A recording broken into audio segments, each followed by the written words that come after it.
صحافی بھائیوں کا اور بہنوں کا شکریہ کہ آپ لوگ تشریف لے کر آئے. آج جیسا کہ آپ کو پتہ ہے کہ متحدہ قومی موومنٹ کی جانب سے ان کے ایک وفاقی وزیر صاحب نے ایک پریس کانفرنس کی, میڈیا ٹاک کی, اور اس میں پیپلز پارٹی کو پر الزام تراشی کی, اور میں کہوں گا کہ بے بنیاد قسم کی الزام تراشی کی, حقائق کے برعکس الزام تراشی کی, اور ان کو بغیر ہوم ورک کیے ہوئے انہوں نے الزام تراشی کی, اور اپنی جو اس وقت ایم کیو ایم کی مردہ سیاست ہے اس کو اجاگر کرنے کی ایک اور ناکام کوشش کی. ان کے 2-4 ایشوز تھے.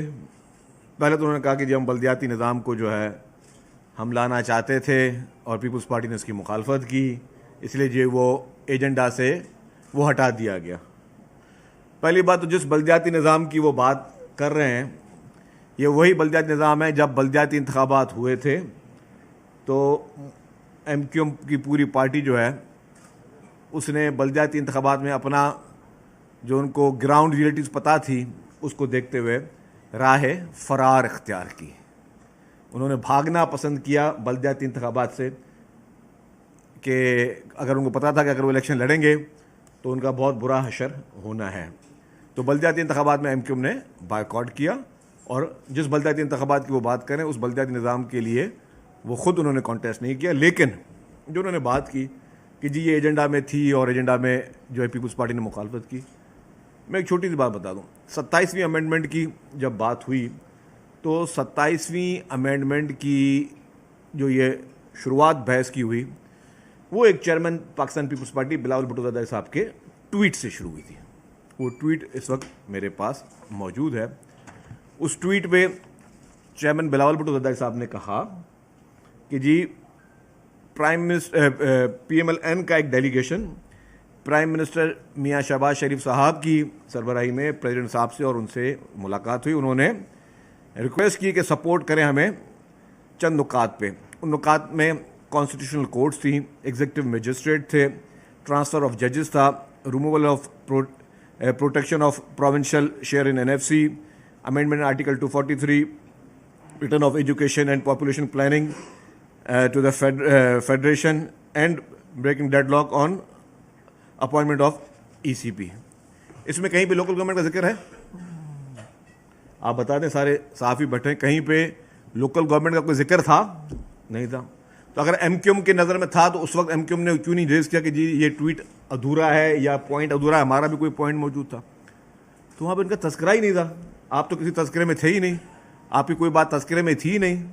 تو اب آپ پولیٹیکل پوائنٹ اسکورنگ کے لیے, اور جس طرح ہمیشہ آپ نے ہمیشہ جھوٹ کی پالیٹکس کی ہے, بہتان تراشی کی پالیٹکس کی ہے, اس پہ اگر آپ آج یہ بات کریں گے تو پھر میں سمجھتا ہوں وہ بات مناسب نہیں ہے. آپ نے آج بھی پی ایف سی کی بات کی. پی ایف سی کے لیے ناصر شاہ صاحب جب منسٹر تھے تو 20 جولائی 2023 کو پی ایف سی عمل میں آ چکی ہے.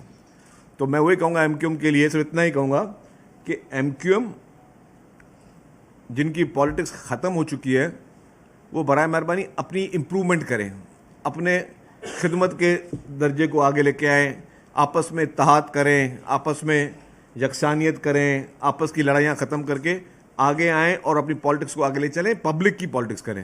صرف الزام تراشیاں, پیپلز پارٹی پر الزامات, پھر وہ نئے چونچلے جی ہم صوبہ بنا دیں گے, ہم یہ کر دیں گے, وہ کر دیں گے, صرف اور صرف اپنی وہ میں کہوں گا کہ وہ اپنی مردہ سیاست کو جو دفن ہو چکی ہے اس کو دوبارہ سے وہ اجاگر کرنے کے لیے کام نہ کریں. کیوں ماضی میں آپ کی تمام جتنے بھی ٹیکٹکس رہے ہیں ایم کیو ایم کی پالیٹکس کے, الطاف حسین سے لے کر آج دن تک, وہ سارے کے سارے ٹیکٹکس آپ کے ختم ہو چکے ہیں. ہم چاہتے ہیں کہ آپ پالیٹکس کریں. پیپلز پارٹی یہ نہیں چاہتی کہ آپ کی پارٹی ختم ہو جائے. ہم چاہتے ہیں کہ ٹھیک ہے آپ پروگریسو بنیں, اچھی پالیٹکس کریں, مثبت پالیٹکس کریں. ہم آپ کو ویلکم کریں گے. ہمیں جہاں آپ کو مدد کرنے کی ضرورت ہوگی ہم مدد کریں گے. جیسے کہ جو بھی آپ تعمیراتی بات کریں, ترقیاتی بات کریں, ہم آپ کے ساتھ ہیں. ہم ڈیولپمنٹ چاہتے ہیں. ناصر شاہ صاحب بھی میرے ساتھ بیٹھے ہوئے ہیں. ناصر شاہ صاحب اس وقت لوکل گورنمنٹ کی منسٹری چلا رہے ہیں. کل بھی چیف منسٹر صاحب کے ساتھ پورے شہر کا جو ہے دورہ ہوا.